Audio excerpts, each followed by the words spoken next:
नमस्कार दोस्तों, आज हम बात करेंगे एक ऐसे तत्वदर्शी संत की जिसके जेल में रहते हुए भी करोड़ों लोग जुड़ रहे हैं और नाम दीक्षा लेकर सभी दुखों को दूर करके सर्व सुख प्राप्त कर रहे हैं।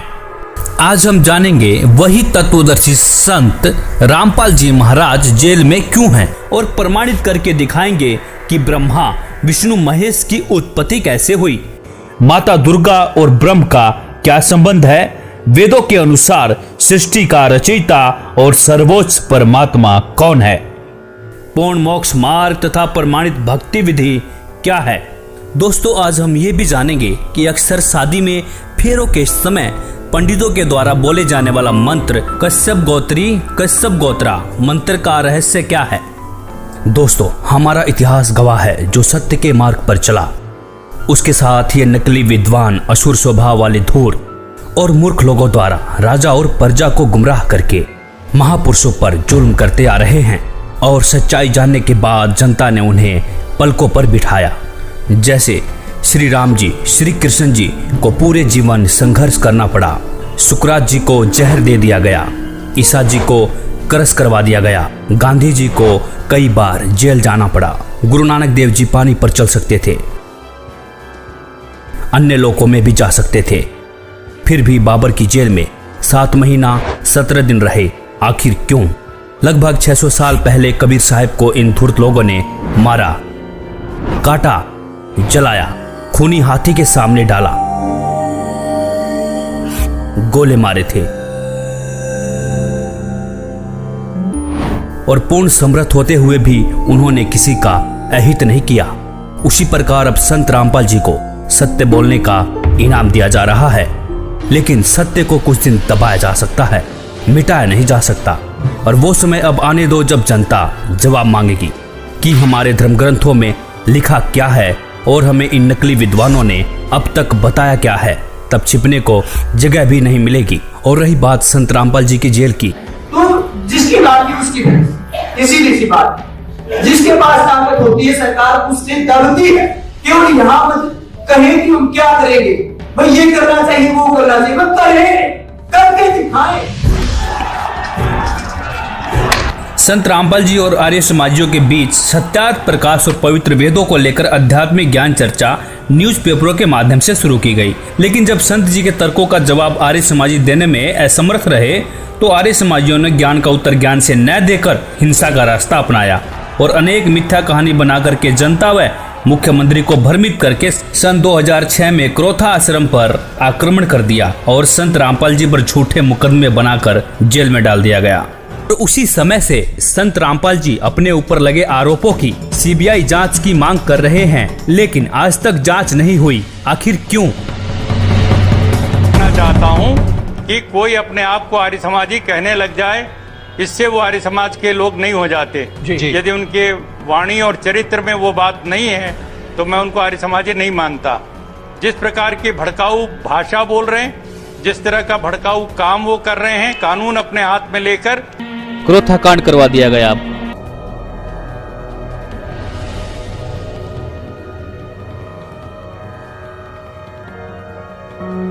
बरवाला कांड करवा दिया गया। फिर संत रामपाल जी 2008 में बाहर आए, प्रचार प्रसार शुरू किया, बहुत तेजी से श्रद्धालु जुड़ने लगे। संत जी का बढ़ता बोलबाला देखकर फिर से संत रामपाल जी को सन 2014 में षड्यंत्र के तहत जमानत कैंसिल करवा के जेल में डाल दिया गया। तो संत रामपाल जी ने इन नकली विद्वानों के झूठ तथा पाखंड को उजागर करके सभी धर्म ग्रंथों के गूढ़ रहस्यों की सच्चाई दिखाने के कारण ही आज जेल में है। इसी संदर्भ में कबीर साहब जी ने भी कहा था, 5000 और 500 जब कलयुग बीत जाए, महापुरुष फरमान तब जग तारन को आए, जो मम संत सत उपदेश दृढ़ावे, वाके संग सभी राड बढ़ावे, या सब संत महंतन की करनी, धर्मदास में तो से वर्णी। अर्थात जो मेरा संदेश वाहक संत होगा उसके साथ संत महंत ईर्षा, झगड़ा और विरोध करेंगे, यह भी उस पूर्ण संत की मुख्य पहचान होगी। संत रामपाल जी ने अपने करोड़ों शिष्यों के अंधविश्वास, पाखंडवाद, रीति रिवाज, दहेज प्रथा,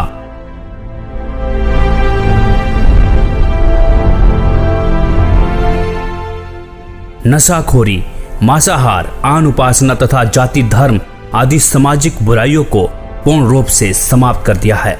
और संत जी ने कहा है, जीव हमारी जाति है, मानो धर्म हमारा, हिंदू मुस्लिम सिख ईसाई धर्म नहीं कोई न्यारा।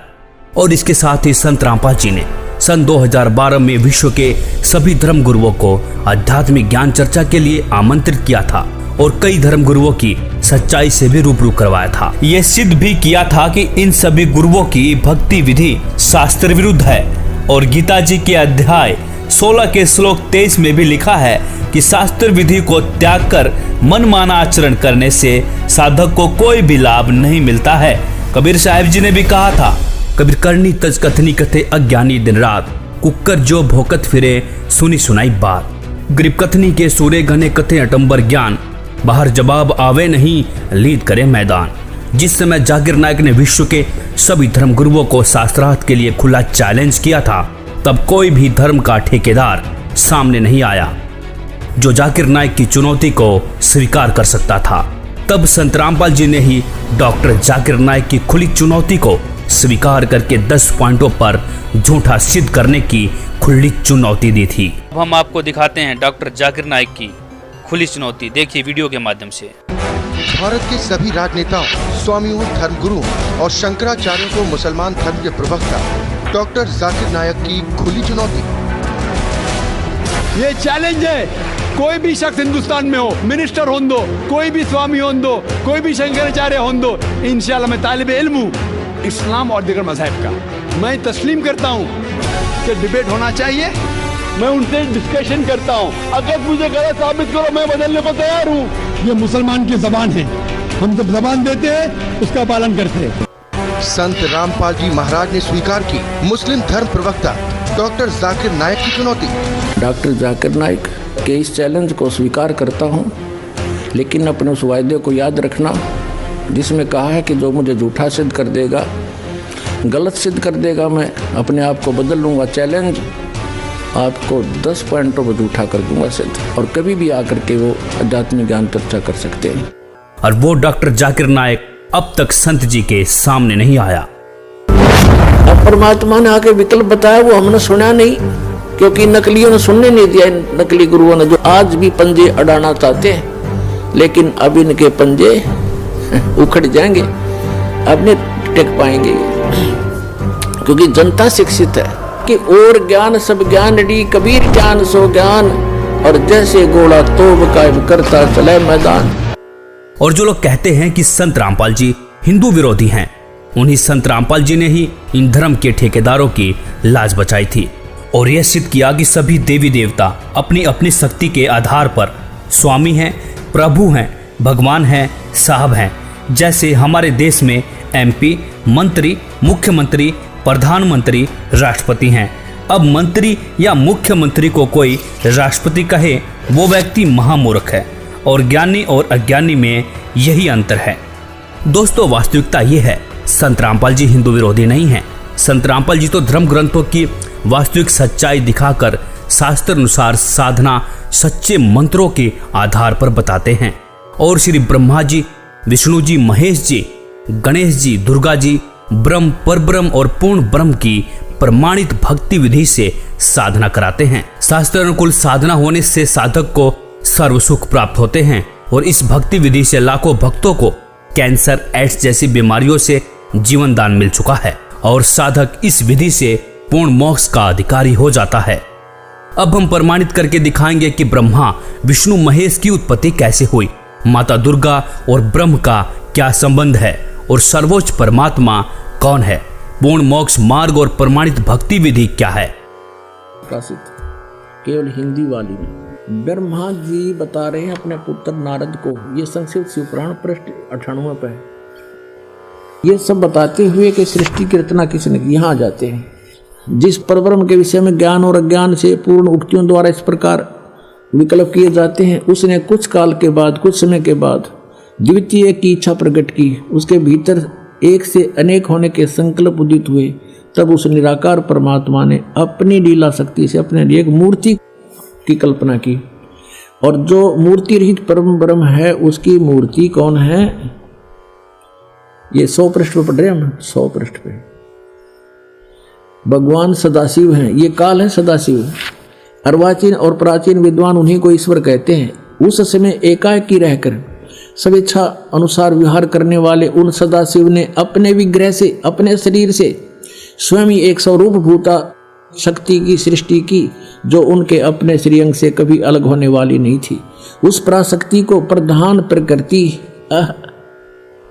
प्रकृति भी कहते हैं। उस दुर्गा को गुणवती माया बुद्धि तत्व की जननी और विकार रहित बताया गया है। वह शक्ति अंबिका कही गई है, उसी को प्रकृति दोबारा फिर कहा है। प्रकृति सर्वेश्वरी और त्रिदेव जननी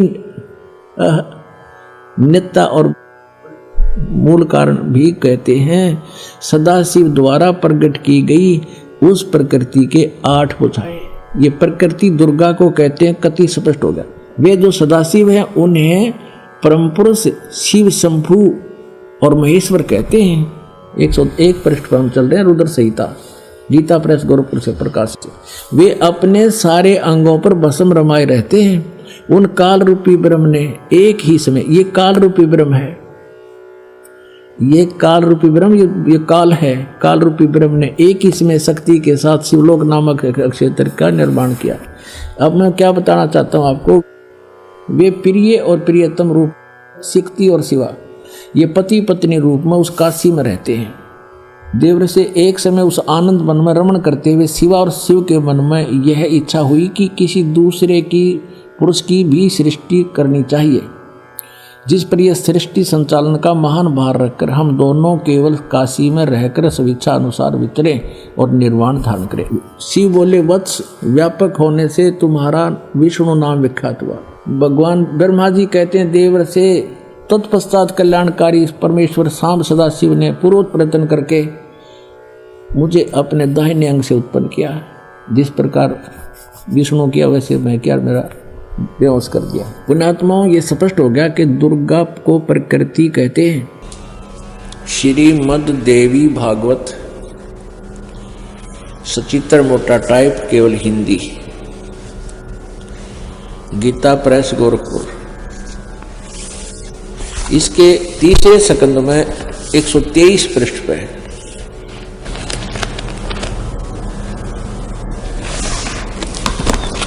ये है संक्षिप्त देवी भागवत तीसरा स्कंद, पृष्ठ 123 पृष्ठ। यहां से शुरू करते हैं। भगवान विष्णु जी अपनी माता दुर्गा की महिमा करता है और कहता, तुम शुद्ध स्वरूपा हो, यह सारा संसार तुम्हीं से उद्भासित हो रहा है। मैं ब्रह्मा और शंकर हम सभी तुम्हारी कृपा से विद्यमान हैं। हमारा आविर्भाव बिन जन्म, तिरोभाव बिन मृत्यु हुआ करता है। हमारा तो जन्म और मृत्यु, आविर्भाव और तिरोभाव होता है, अर्थात हम अविनाशी नहीं हैं। केवल तुम ही नित्य हो, तुम ही अविनाशी हो, जगत जननी हो, प्रकृति और सनातनी देवी हो। ये प्रकृति भी दुर्गा को ही कहते हैं।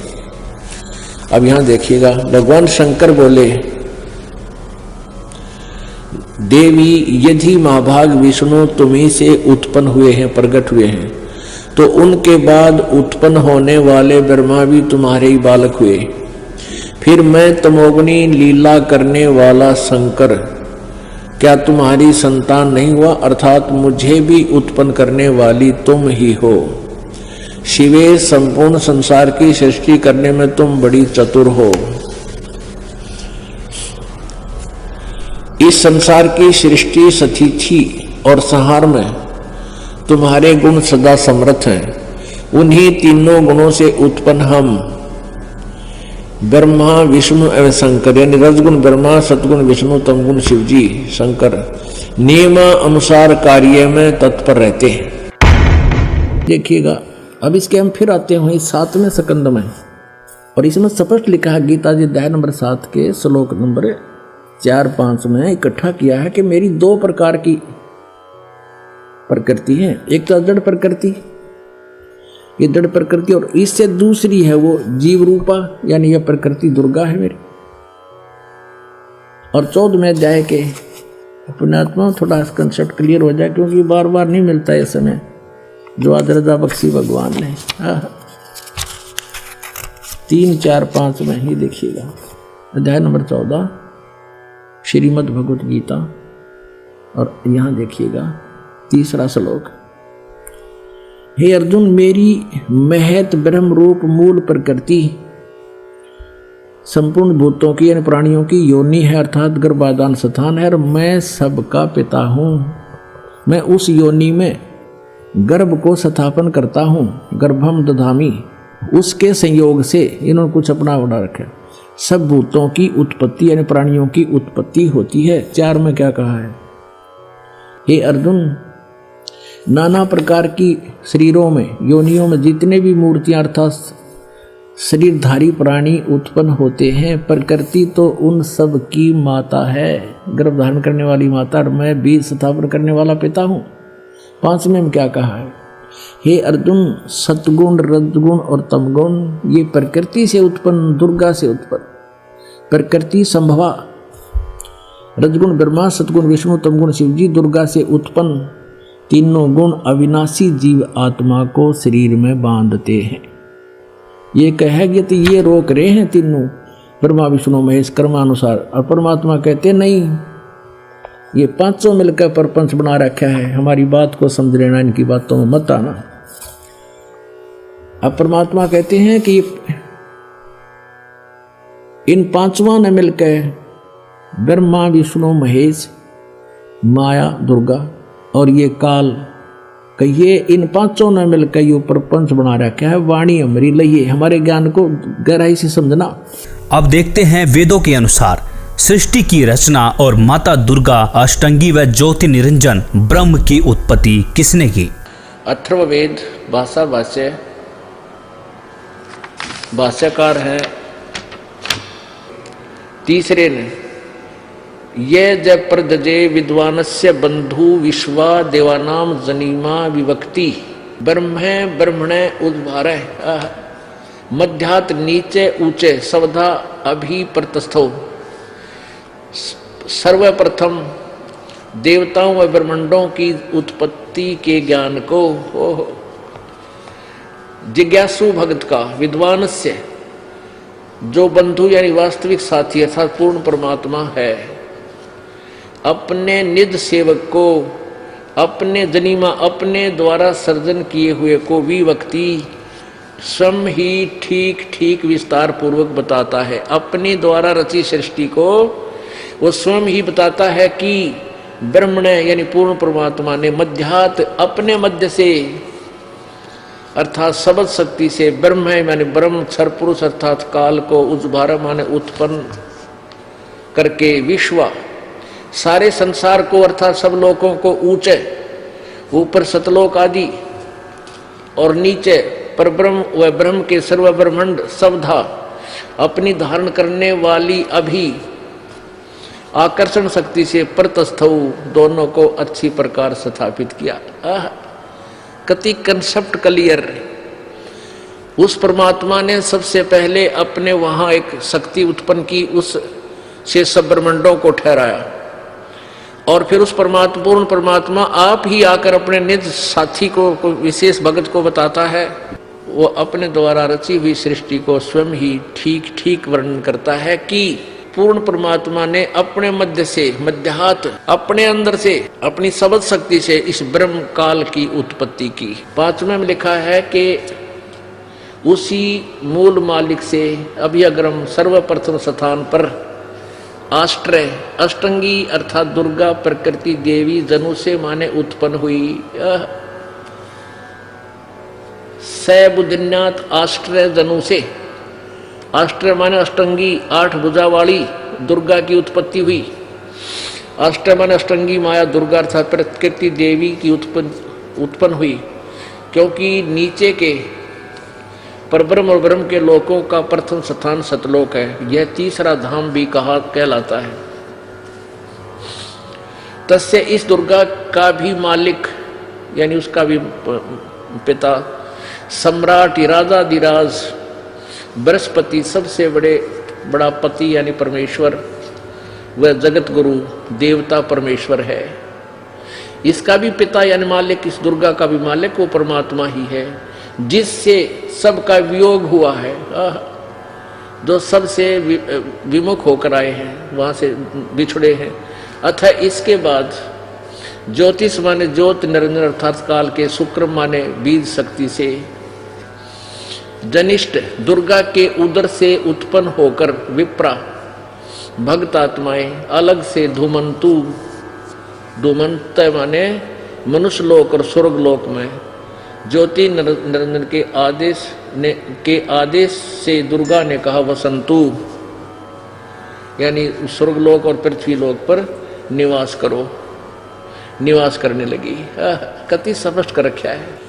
अब सातवें में कमाल किया कि वो कौन है, वो परमात्मा जो देव बंधु है, सबका साथी है, जिसने उस ऊपर के लोक रचे, नीचे के लोक रचे, दुर्गा की उत्पत्ति की, काल ज्योति निरंजन की उत्पत्ति की। वो है कौन? इस सातवें मंत्र में स्पष्ट कर दिया, वो कबीर देव है।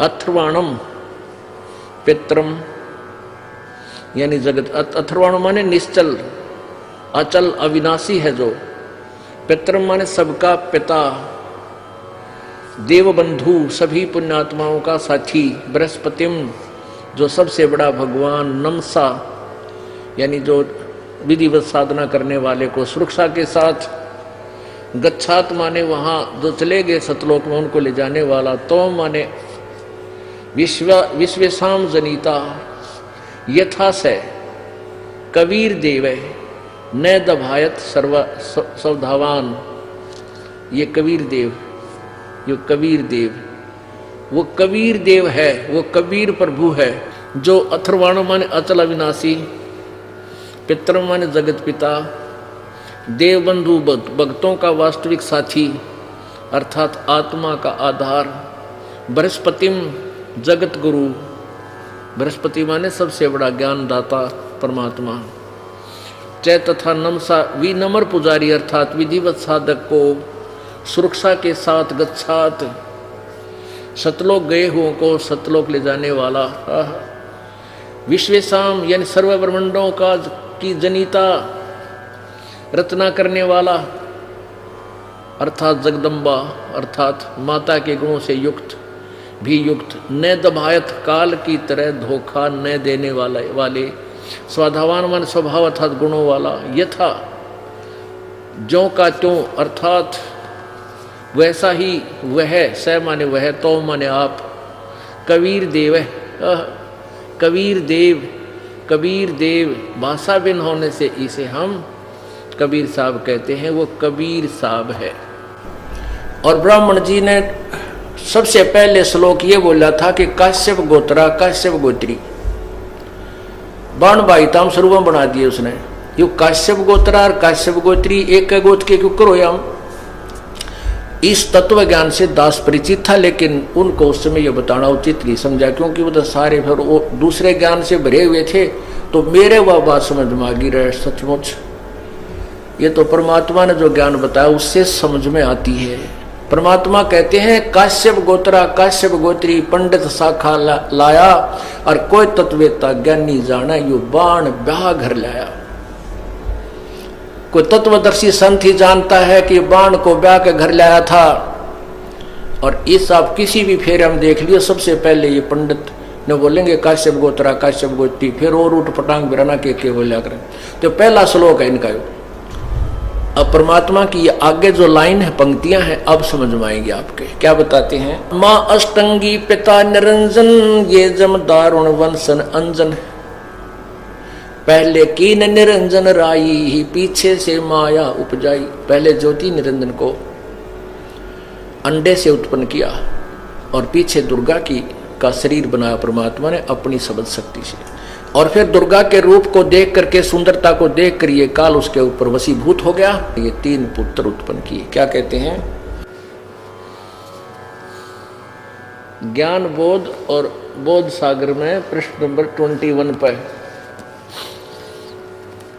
धर्मदास ये जग बोराना, कोई ना जाने पद निर्वाणा।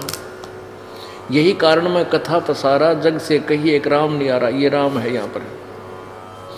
अब मैं तुमसे कहूँ चिताई तेरे देवन की उत्पत्ति भाई। ज्ञानी सुने सो हृदय लगाई, मूर्ख सुने तो गम नहीं पाई। माँ अष्टंगी पिता निरंजन, और ये जम दारुण वंशन अंदन। पहले कीन निरंजन राई, पीछे से माया उपजाई। कामदेव धर्मराय सताए, देवी को तुरंत रखाए। पेट से देवी करी पुकारा, हे साहेब मेरा पुकारी, वे साहेब मेरा करो बारी। धर्मराय को हिकमत कीना, नख रेखा से भग कर लीना। दुर्गा के स्त्री इंद्री नहीं थी, इसने अपने नाखनों से बनाया। धर्मराय करे भोग विलासा, माया को रही तबासा। 3 पुत्र अष्टंगी जाए, और ब्रह्मा विष्णु शिव नाम धराए। 3 देव विस्तार चलाए, इनमें ये जग धोखा खाए। पुरुष गम कैसे कोई पावे, काल निरंजन जग भरमावे। परमात्मा को कैसे जाने, काल सबको भ्रमित किए हुए है। 3 लोग अपने सुत जिन्हा, सुन निरंजन बासा लीना। अलख निरंजन सुन ठिकाना, ब्रह्मा विष्णु शिव भेद नहीं जाना। 3 देव सो उसको झावे, निरंजन का वो पार नहीं पावे। ये ब्रह्मा विष्णु महेश की भी इस निरंजन की पूजा करने लगे हैं, इसका भी ये पार नहीं पा सके। अलख निरंजन ये काल बड़ा बंटवारा, 3 लोक के जीव कीन आहारा। ब्रह्मा विष्णु शिव नहीं बचाए, सकल खाए पुन धूर उड़ाए। और इस काल के 3 के सुत हैं तीनों देवा, 3 माने उनके, दुर्गा और इस काल के पुत्र हैं तीनों देवता, ब्रह्मा विष्णु महेश। और अंदर जीव करते हैं सेवा, अंधे लोग इन्हीं की पूजा करते हैं, ब्रह्मा विष्णु महेश की। तीनों देव और अवतारा, ताको भजे सकल संसारा। 3 गुणों का ये विस्तारा, धर्मदास में कहो पुकारा। गुण तीनों की भक्ति में, ये भूल पड़ो संसार। कह कबीर निज नाम बिना, कैसे उतरे पार। अब ये सभी सदग्रंथ आदरणीय हैं, और इन्हीं सब सदग्रंथों में ये विद्यमान है कि ब्रह्मा विष्णु महेश के माता पिता ये काल और दुर्गा है। आइए अब जानते हैं पूर्ण मोक्ष मार्ग और शास्त्र अनुकूल साधना क्या है। संत रामपाल जी महाराज प्रथम बार में श्री गणेश जी, श्री ब्रह्मा सावित्री जी, श्री विष्णु लक्ष्मी जी, श्री शंकर पार्वती जी व माता शेरावाली का जाप देते हैं, जिसका आवास हमारे मानव शरीर में बने चक्रों में होता है। मूलाधार चक्र में श्री गणेश जी का वास, स्वाद चक्र में ब्रह्मा सावित्री जी का वास, नाभि चक्र में लक्ष्मी विष्णु जी का वास, हृदय चक्र में शंकर पार्वती जी का वास, कंठ चक्र में शेरावाली माता का वास। और इन सब देवी देवताओं के आदि अनादि नाम मंत्र होते हैं, जिसका वर्तमान में गुरुओं को ज्ञान नहीं है। इन मंत्रों के जाप से ये 5 चक्र खुल जाते हैं। इन चक्रों के खुलने के बाद मानव भक्ति करने के लायक बनता है। सदगुरु गरीबदास जी अपनी वाणी में प्रमाण देते हैं कि 5 नाम गुज गायत्री आत्म तत्व जगाओ, ओम किलियम हरियम श्रियम सोहम ध्याओ। भावार्थ, 5 नाम जो गुज गायत्री हैं, इनका जाप करके आत्मा को जागृत करो। दूसरी बार में 2 अक्षर का जाप देते हैं, जिसमें एक ओम और दूसरा तत्, जो कि गुप्त है, उपदेशी को बताया जाता है, जिसको श्वास के साथ जाप किया जाता है। तीसरी बार में शार नाम देते हैं, जो कि पूर्ण रूप से गुप्त है, उसे सतगुरु ही देते हैं। अब जानेंगे प्रमाणित भक्ति विधि क्या है और पूजनीय और सर्वोच्च परमात्मा कौन है। सबका मालिक एक, परमेश्वर, परम ईश्वर, परम ईश्वर, परम वर ईश, परम पूर्ण ब्रह्म, पर ब्रह्म, ब्रह्म, परम अक्षर पुरुष, क्षर पुरुष। अर्थात परमेश्वर शब्द के संधि विच्छेद में ईश सबसे छोटा परमात्मा है, उससे बड़ा उसका वर अर्थात ईश का स्वामी ईश्वर, और ईश्वर से भी बड़ा परमेश्वर होता है। अर्थात परमेश्वर शब्द से 3 परमात्माओं का बोध होता है, जैसे ईश और ईश्वर, परमेश्वर, ब्रह्म, पर ब्रह्म, पूर्ण ब्रह्म, जिसे पार ब्रह्म भी कहते हैं, क्षर पुरुष, अक्षर पुरुष, परम अक्षर पुरुष। इस बात का उल्लेख पुराणों में है, संतों की वाणियों में है और गीता जी में भी है। ओम तत्सत गीता अध्याय 17 के श्लोक 23 में ऐन सीन काफ कुरान शरीफ सूरा 42 आयात 1 में नाम मंत्र का संकेत है।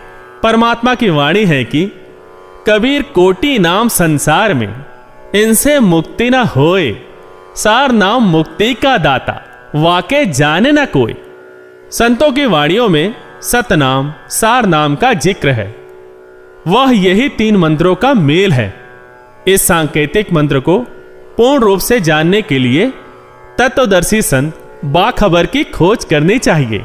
वह संत ही पूर्ण होता है जो पूर्ण परमात्मा का पूर्ण ज्ञान कराता है तथा पूर्ण मंत्र नाम प्रदान करता है, जिससे पूर्ण मोक्ष प्राप्त होता है। इस विधि से साधना करके साधक फिर लौटकर इस संसार में कभी वापस नहीं आता। 3 बार में नाम जाप देने का प्रमाण है गीता अध्याय 17 के श्लोक 23 में ओम तत्सत इति निर्देशः ब्राह्मण त्रिविधि स्मृतः ब्राह्मण तेन वेदा च यज्ञा च विहिता पुरा। ओम ब्रह्म का, तत् सांकेतिक मंत्र पर ब्रह्म का, सत पूर्ण ब्रह्म का, ऐसे यह 3 प्रकार से पूर्ण परमात्मा के नाम सुमरण का निर्देश संकेत कहा है। और सृष्टि के अनादि काल में विद्वानों ने बताया कि उसी पूर्ण परमात्मा ने वेद तथा यज्ञादि रचे।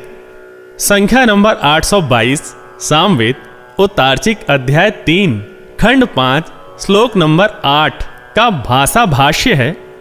मनीषी भी पवते पूर्य कबीर निर्भीयतः परिकोशान अशिष्यदत् त्रितस्य नाम जनयन्न मधु चरणीन्द्रश्य वायुम संख्याय वर्धयन। शब्दार्थ है, सनातन अर्थात अविनाशी कबीर परमेश्वर मानव रूप धारण करके अर्थात गुरु रूप में प्रकट होकर हृदय से चाहने वाले श्रद्धा से भक्ति करने वाले भक्तात्मा को 3 मंत्र अर्थात नाम उपदेश दे के पवित्र करके जन्म व मृत्यु से रहित करता है तथा उसके प्राण अर्थात जीवन श्वासों को जो संस्कार वश गिनती के डाले हुए होते हैं को अपने भंडार से मित्रता के आधार से पूर्ण रूप से बढ़ाता है, जिस कारण से परमेश्वर के वास्तविक आनंद को अपने आशीर्वाद प्रसाद से प्राप्त करवाता है। उपरोक्त विवरण से स्पष्ट हुआ कि पवित्र चारों वेद भी साक्षी हैं कि पूर्ण परमात्मा ही पूजा के योग्य है। उसका वास्तविक नाम कबीर देव कबीर परमेश्वर है तथा 3 मंत्र के नाम का जाप करने से ही पूर्ण मोक्ष होता है। कबीर परमेश्वर जी भी 600 वर्ष पहले इन धर्म ग्रंथों की सच्चाई वाणियों के माध्यम से बताते थे। इन नकली मुल्ला पंडों ने अपने पाखंड को छिपाने के लिए परमेश्वर पर अनेकों जुल्म करवाए और अब संत रामपाल जी कबीर सागर के आधार पर ही सभी सदग्रंथों में सच्चाई दिखा रहे हैं। और अब इन नकली संत महंतों को हजम नहीं हो रही है और ये अब नकली गुरु अपनी अज्ञानता को छुपाने के लिए राजा और जनता को भ्रमित करने की कोशिश कर रहे हैं, जबकि इनका आध्यात्मिक ज्ञान 0 है। इसीलिए संत रामपाल जी पर कीचड़ उछाल रहे हैं। लेकिन अब जनता पढ़ी लिखी समझदार है, इन सदग्रंथों को खुद पढ़ सकते हैं। और कबीर साहब जी कहते हैं कि जानबूझ साची तजे करे झूठ से ने, ताकि संगत हे प्रभु सौपन में भी ना दे। अर्थात सच्चाई जानकर भी झूठ को महत्व दें, ऐसे निकम्मे का संग सपने में भी न करें। धन्यवाद। इस पे आपकी क्या राय है? अपनी राय अवश्य दें। वीडियो अच्छी लगी हो तो लाइक, कमेंट और शेयर जरूर करें और चैनल को सब्सक्राइब करना ना भूलें।